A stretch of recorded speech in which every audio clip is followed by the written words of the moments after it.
ಚರ್ಚೆ ವೆಚ್ಚನಿಸುವಿ ನಿಂಡ ಪರತತ್ವ ಪ್ರಚಂಡ ನಾರಾಯಣ ಕವಿ ಅಂತ ತಾತಯ್ಯಗಾರಿ ಮಾತಲ್ಲಿ ಇವತ್ತವೇನು పిడుగు పడిన విధుము పడన విషమాక్షరము సర్వేశ్వరుండైన తప్పించలేడు ಜನ್ಮಾದೇಶమునకు జరిగిపోయేరಯ್ಯ ನಿಂಡು ಪರತತ್ವ ಪ್ರಚಂಡ ಅಂತ ಹಣೆ ಬರದಲ್ಲಿ ಬರೆದಿದ್ರೆ ಯಾವ ಹಣೆ ಬರನ್ನು ಯಾವನು ಚೇಂಜ್ ಮಾಡೋಕ್ಕಾಗಲ್ಲ. ಅದಕ್ಕೆ ಕರ್ನಾಟಕದಲ್ಲಿ ಚಿಕ್ಕಬಳ್ಳಾಪುರದಲ್ಲಿ ನಾನು ಒಂದು ಸಾಕ್ಷಿ. 2 ವರ್ಷದಿಂದ ವೇದಿಕೆಯಲ್ಲಿ ನನಗೊಂದು ಚೇರ್ ಇರಲಿಲ್ಲ. ಇವತ್ತು ವೇದಿಕೆಯಲ್ಲಿ ಮೈನ್ ಚೇರಲ್ಲಿ ನಾನು ಕೂತಿದ್ದೀನಿ. ಇದು ತಾತಯ್ಯನ ಹಣೆ ಬರ ನನ್ನ ಮೇಲೆ ಬರ್ತಿರೋ. ತಾತಯ್ಯ ಮನಸ್ಸು ಮಾಡಿದ್ರೆ ಅವರು ಕಾಲಜ್ಞಾನದಲ್ಲಿ ಬರೀತಾರೆ. ಅದು ಅವ್ರ ಬುಕ್ ಓದಿದಾಗ ಅನಿಸುತ್ತೆ. ನಾನು ನನ್ನ MLA ಆಗೋದಕ್ಕಿಂತ ಮುಂಚೆ ನಾನು ನಿಮ್ಮ ಸಮುದಾಯದ ಹುಡುಗ. ಈಗ ನೀವೆಲ್ಲ ನನ್ನನ್ನು ಎಲ್ಲ ಸಮುದಾಯದ ಹುಡುಗನಾಗಿ ಮಾಡಿದ್ದೀರಾ. ನಾನೀಗ ಎಲ್ಲ ಸಮುದಾಯದ ಆಸ್ತಿ. ಅದು ನಿಮ್ಮ ಗರಿಮೆ. ನಿಮ್ಮ ಸಮುದಾಯದ ಹುಡುಗ ಇವತ್ತು ಎಲ್ಲ ಸಮುದಾಯಗಳ ಆಸ್ತಿ ಆಗಿದ್ದಾನೆ. ಇದಕ್ಕೆ ನೀವು ಚಪ್ಪಾಳೆ ಹೊಡಿಬೇಕು. ನಾನು 2,12,000 ಪ್ರತಿಯೊಬ್ಬರ ನಾವಿಕ ಈ ಹಡಗನ್ನ ನಡೆಸೋ ಜವಾಬ್ದಾರಿ ನನ್ನ ಮೇಲೆ ಇದೆ. ಬಟ್ ಒಂದಂತೂ ಹೇಳ್ತೀನಿ, ಕಳೆದ 20-25 ವರ್ಷದಿಂದ 2Aಗೆ ನಮ್ಮ ಹೋರಾಟ ಇದೆ. ನಮ್ಮ ಕಂಪೆಟ್ಟಣ್ಣ ನೀನು 2A ತೆಗಿಸ್ತೀಯ. ನಾನು ನೀವು ನೋಡಿ, ಯಾವತ್ತು ನಾನು ಚುನಾವಣೆ ನನ್ನ ಭಾಷಣದಲ್ಲಿ ಯಾವತ್ತು ನನ್ನ ಸಮುದಾಯದವ್ರಿಗೆ ನಾನು 2A ತರ್ತೀನಿ ಅಂತ ನಿಮ್ಮ ಹತ್ರ ನಾನು ಓಟ್ ಹಾಕ್ಸ್ಕೊಂಡಿಲ್ಲ. ನಾನು ಗೆದ್ದ ಮೇಲೆ 2A ತರ್ತೀನಿ ಅಂತ ನಿಮಗೆ ಮಾತು ಕೊಡ್ತಾ ಇದ್ದೀನಿ. ಯಾಕೆ ಅಂದ್ರೆ ಒಂದು 2A ರಿಸರ್ವೇಶನ್ ಇಲ್ಲ ಅಂದ್ರೆ ಸಮುದಾಯದ ಮಕ್ಕಳಿಗೆ ಎಷ್ಟು ಸಮಸ್ಯೆ ಆಗುತ್ತೆ ಅಂತ ನನಗೆ ಗೊತ್ತು. ನನ್ನ ಸಮುದಾಯದವ್ರಿಗೆ ಹೇಳ್ತೀನಣ್ಣ, ನಾನು ಚುನಾವಣೆಗಿಂತ ಮುಂಚೆ ಸಮುದಾಯದ ಮಕ್ಕಳಿಗೆ ಸ್ಕಾಲರ್ಶಿಪ್ ಕೊಟ್ಟೆ. ಇವತ್ತು ಎಲ್ಲ ಸಮುದಾಯದ ಮಕ್ಕಳಿಗೂ ಸ್ಕಾಲರ್ಶಿಪ್ ಕೊಡ್ತಾ ಇದ್ದೀನಿ. ನನ್ನ ಸಮುದಾಯಕ್ಕೆ ನಾನು ಚಿಕ್ಕಬಳ್ಳಾಪುರದಲ್ಲಿ ನಾನು ಯಾರನ್ನೂ ₹1 ಕೇಳಲ್ಲ. ನಾನೇ ಹಾಸ್ಟೆಲ್ ಕಟ್ಟಿಸ್ತೀನಿ. ನಾನು ಕಟ್ಟಿಸ್ತೀನಿ ಅಣ್ಣ. ದೇವರು ಕೊಟ್ಟಿದ್ದಾನೆ, ಭಗವಂತ ಚೆನ್ನಾಗಿಟ್ಟಿದ್ದಾನೆ. ನಾನು ಸಮುದಾಯದ ಮಕ್ಕಳಿಗೋಸ್ಕರ ನಾನೇನಾದರೂ ಖಂಡಿತವೂ ಮಾಡ್ತೀನಿ. ಒಂದು ರಾಜಕಾರಣದಲ್ಲಿ ಯಾರು ಎಲ್ಲಾದರೂ ಬೆಳೀಲಿ, ಅವ್ರವ್ರ ಆದರ್ಶಗಳು. ಆದರೆ ನಾನು ಹೇಳೋದೇನೆಂದರೆ, ಸಮುದಾಯದ ವಿಚಾರಕ್ಕೆ ಬಂದಾಗ, ಮಕ್ಕಳ ಭವಿಷ್ಯದ ವಿಚಾರಕ್ಕೆ ಬಂದಾಗ, 2A ವಿಚಾರಕ್ಕೆ ಬಂದಾಗ, ಒಂದು ಬ್ಯಾಕ್ವರ್ಡ್ MLAಗಳದ್ದು ಮಾನ್ಯ ಮುಖ್ಯಮಂತ್ರಿಗಳು ಒಂದು ಸಭೆ ಮಾಡಿದ್ರಣ ಒಂದು 2 ತಿಂಗಳಿಂದ.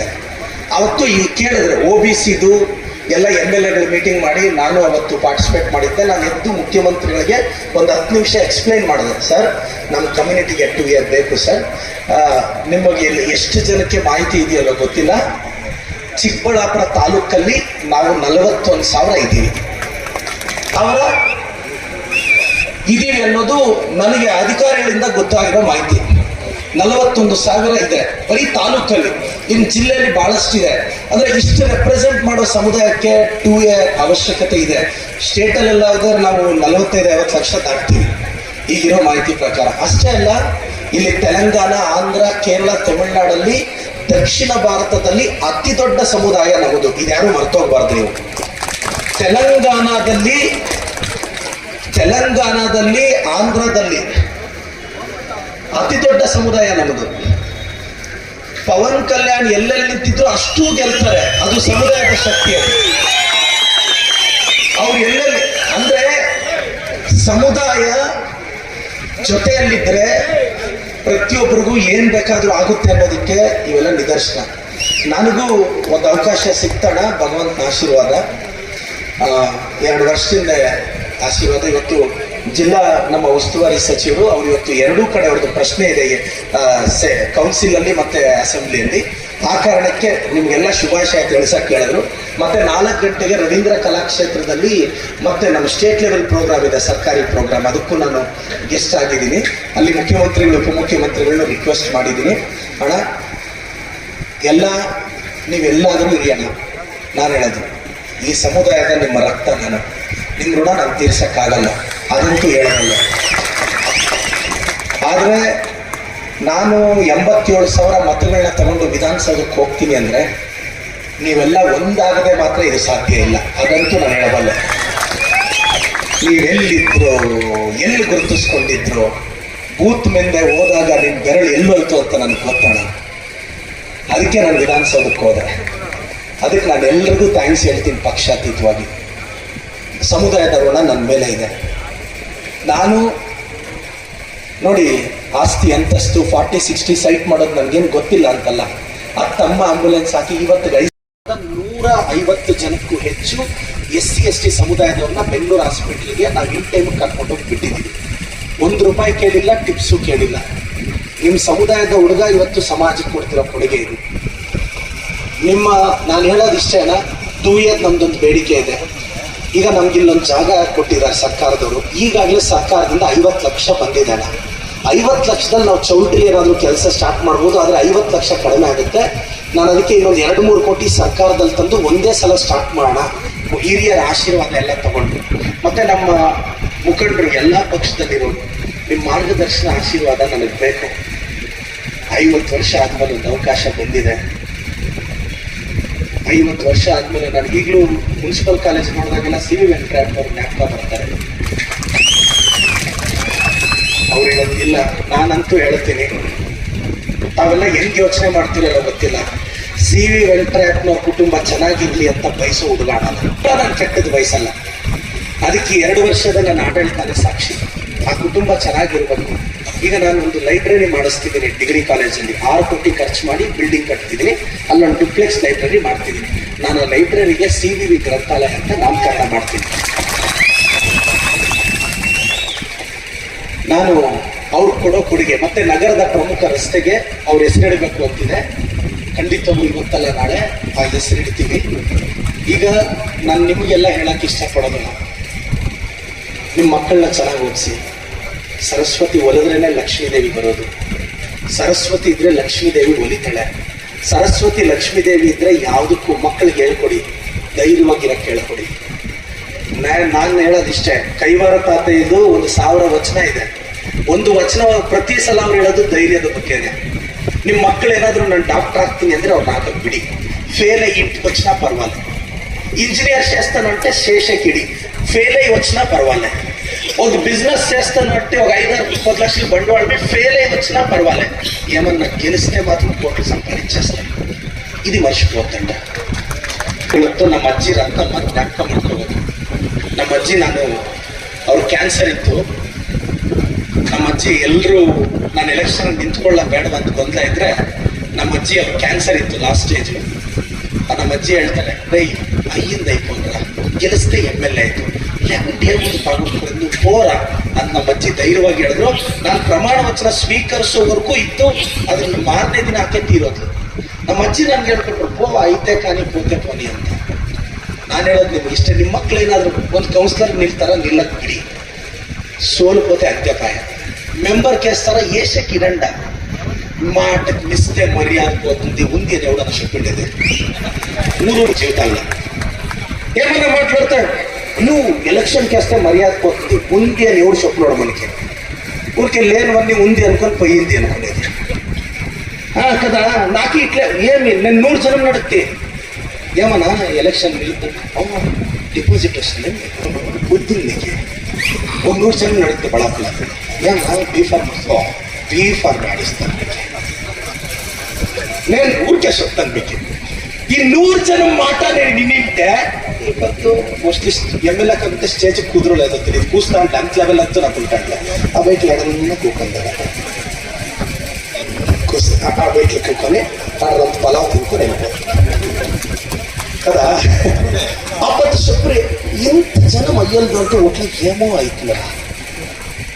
తిరిగి B4 నెత్తుకొస్తే ఓ తమాషా. ఎక్కడ మాట్లాడు ఎక్కడ నేను అనుకోండి. పవన్ కళ్యాణ్ 10 ఏళ్ళ కాశీ DCM కాలేదని నేను 5 ఏళ్ళు అజ్ఞాతవాసం అనుభవిస్తాను. ఇవుడు ఇట్లా తెలిసింటే నేను B4 ఎత్తుకున్నా. ఇట్లా అయిపోతుంది అని తెలియదు. నేను ఎలా గెలిచింది చెప్తున్నా, 5,300 జనంని అంబులెన్స్లా కష్టంలా కాపాడాలా అని వాళ్ళ తలరాత్లా నా కోసం రాసిందే దేవుడు. అందుకే గెలిచి వస్తుంది. వేసి 4:30-5 గంటలకు ఐబీకి వచ్చి 6 గంటలకు పల్లులు పోయి 130 పల్లుల జనాల కష్టాలు నిండాను. 400 చిల్లర పల్లులు ఉన్నాయి. ಕಷ್ಟಾಲ್ ನಾನು ಆ ಕಷ್ಟಾಲ್ ಇನೇಕೆ ದೇವ್ರು ನನ್ಗೆ ಗೆಲ್ಪಿಚ್ಚಾನೆ. SSLC ಮಕ್ಕಳಿಗೆ ಎಕ್ಸಾಮ್ ಕಂಡಕ್ಟ್ ಮಾಡ್ತಿದ್ದೀನಿ, ಎಲ್ಲ ಮಾಡ್ತಿದ್ದೀನಿ, ನನ್ನ ಕೈಲಾಗಿದ್ದು ಮಾಡ್ತಿದ್ದೀನಿ. ನೀವು ಅನ್ಕೋಬೋದಲ್ಲ, ನನಗೊಂದು ಮೊನ್ನೆ ಒಂದು 40 ಕೋಟಿ ಅನುದಾನ ಬಂತು. ಇಲ್ಲೆಲ್ಲಾದ್ರೂ ರೋಡ್ ಸೈಡ್ ಅಲ್ಲಿ 4 ಫ್ಲೋರ್ ಬಿಲ್ಡಿಂಗ್ ಹಾಕಿ ಅಭಿವೃದ್ಧಿ ಸುಟ್ಟು 4 ಫ್ಲೋರ್ ಬಿಲ್ಡಿಂಗ್ ಎಮ್ಮೆಲ್ಲೆ నేను 4 ఫ్లోర్ల బిల్డింగ్ కట్టించి మీకు అభివృద్ధి చూపిస్తానులే రోడే లేకుంటే గట్టిగాడని సుబ్రహ్మణ్యానికి 3 కోట్లు వేసిండాను 30 జనం ఉంటే ఊరికి 3 కోట్లు అన్నదానం వేసిండాను రోడే ఉండలేదు ఎందుకు అండ్రి 30 జనం ఉంటే ఊరికి 3 కోట్లు ఎందుకు తప్ప అండి అంటే ఎట్లయిపోయింది అంటే రాజకారణిలో జనం చాలా ఉంటే 30 లక్షలు చాలా అట్లంతా ఆలోచిస్తే అభివృద్ధి ఏడైతుందా ನಾನು ನಿಮಗೆ ಕೇಳೋದು ಇಷ್ಟೇ ಸರ್ ನಿಮ್ಮ ಜೊತೆ ನಾನು ಗೆಲ್ತೀನಿ ಸರ್ ನಾನು ಯಾರ ಮೇಲೆ ಇವತ್ತಿಗೂ ದ್ವೇಷ ರಾಜಕಾರಣ ಮಾಡಿಲ್ಲ ನಾನು ಮಾಡೋದು ಇಲ್ಲ 2 ಏಳ್ಗಿಂತ ಬಳ್ಳಾರಿ ಪ್ರಶಾಂತ ಮುಂದೆ ಕರ್ನಾಟಕದಲ್ಲಿ ಕಡಿಮೆ ಟೈಮಲ್ಲಿ ನಾನು ಎಷ್ಟೇ ವಿಮರ್ಶೆಗಳು ಬಂದರೂ ತಟ್ಕೊತಾ ಇದ್ದೀನಿ ನನ್ನನ್ನು ಎಷ್ಟೇ ವಿಮರ್ಶೆ ಬಂದರೂ ತಟ್ಕೊಳ್ತೀನಿ ನನಗೊಂದು ಭರವಸೆ ಇದೆ ಈ ರಕ್ತ ಒಂದಲ್ಲ ಒಂದು ದಿನ ಬಲಿಜ ಸಮುದಾಯದ ಯುವಕರು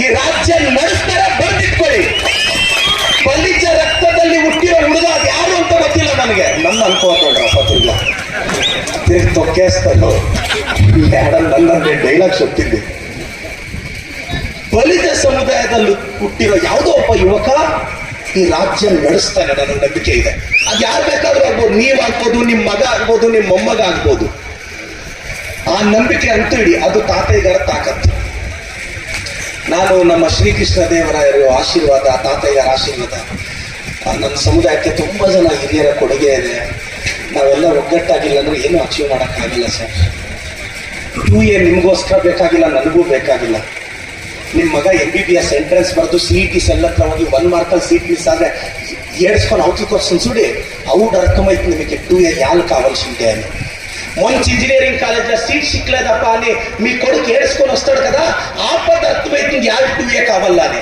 KPSC మెయిన్స్ ఇంటర్వ్యూ రాసి 1 ಮಾರ್ಕ್ಲ ಅಸಿಸ್ಟೆಂಟ್ ಕಮಿಷನರ್ ಮಿಸ್ ಬೇಡ ಯಾರನ್ನು ನಾವೇ ಭಿಕ್ಷೆ ಬೇಡಬೇಕು ಪ್ರಶ್ನೆ ಮಾಡಿ ತಗೊಳ್ಳೋಣ ಭಿಕ್ಷೆ ಬೇಡೋದೆಲ್ಲ ಇಲ್ಲ ಭಿಕ್ಷೆ ಬೇಡಿ ನಾವು 2A ಕೇಳೋದು ಬೇಡ ಪ್ರಶ್ನೆ ಮಾಡೇ ತಗೊಳ್ಳೋಣ ನಿಮಗೆ ಗೊತ್ತಾ ಇಲ್ವೋ ನಾವು ಡಿಸೈಡ್ ಮಾಡಿದ್ರೆ 52 ಅಸೆಂಬ್ಲಿ ಹೆಂಗ್ ಬೇಕಾದ್ರೂ ಆಗುತ್ತೆ 52 అసెంబ్లీ మీరు ఎక్కడ తిరిగితే అక్కడ మన తిరిగే ఏమాయ తెలుసు కదా ನಾನು ಹೇಳೋದಿಷ್ಟೇ ಇದು ಕರ್ನಾಟಕದಲ್ಲಿ ಬ್ಯಾಕ್ವರ್ಡ್ ಕ್ಲಾಸ್ ರಿಪೋರ್ಟ್ ಅಲ್ಲಿ ಇರ್ತಕ್ಕಂಥ ಅಂಶಗಳು ನಾವು ಪ್ರಶ್ನೆ ಮಾಡೇ ತಗೋಬೇಕು ಪ್ರಶ್ನೆ ಮಾಡಿ ನಮ್ಮ ಸಮುದಾಯಕ್ಕೆ 2A ಕೇಳೋಣ ಕೊಡ್ತಾರೆ ಕೊಟ್ಟೆ ಕೊಡ್ಬೇಕು ನ್ಯಾಯ ಇದೆ ಅಂತ ನಾನು ಎಲ್ರಿಗೂ ಹೇಳ್ತಾ ನಾನು ಪ್ರಾಮಾಣಿಕ ಅದು ಬಹಳ ಇಷ್ಟ ಒಂದಂತೂ ಸತ್ಯ ಒಳ್ಳೆ ಭವಿಷ್ಯ ಇದೆ ನಮ್ಮ ಸಮುದಾಯಕ್ಕೆ ನಮ್ಮ ಸಮುದಾಯದ ಮಕ್ಕಳು ದೊಡ್ಡ ಲೆವೆಲ್ ಬೆಳಿಬೇಕು ಅಂತ ನನಗೆ ಆಸೆ ಇರುತ್ತಲ್ಲ ಆಸೆ ಯಾಕಿರಲ್ಲ ಇಲ್ಲೆಲ್ಲ ಒಂದು ಯುನೈಟ್ ಆಗಿರಿ ಕಮ್ಯುನಿಟಿ 2A ವಿಚಾರಕ್ಕೆ ದಯವಿಟ್ಟು ಒಂದಾಗಿ ಸರ್ ಅವ್ರು ಯಾವ ಪಾರ್ಟಿ ನಾನು ಮತ್ತೆ ದಯವಿಟ್ಟು ನಾನು ಹೇಳ್ತಾ ಇದ್ದೀನಿ ನಾನು ಎಲ್ಲಾ ಸಮುದಾಯದವ್ರನ್ನು ಮುಂದೆ ಕರ್ಕೊಂಡು ಹೋಗ್ಬೇಕು ಅದು ನನ್ನ ಜವಾಬ್ದಾರಿ ఏదప్ప మాకు ఇంకా ఏమీ చేయలేదంటే ఎమ్మెల్యేనే బలిచోడు ఉన్నాడు కదా నాకు ఏం కావాలి ఎమ్మెల్యేనే బలిచోడు కదా ఇప్పుడు వేరే వాళ్ళందరికీ మనము అవకాశాలు ఇవ్వాలి అందరినీ జొత్తా తొడకపోవాలన్నా కైవాల తాతయ్య గారు చెప్పింది అదే అందరినీ మనం జొత్తా తొడకపోదామా నేను ಎಲ್ಲ ಹಿರಿಯರ ಆಶೀರ್ವಾದ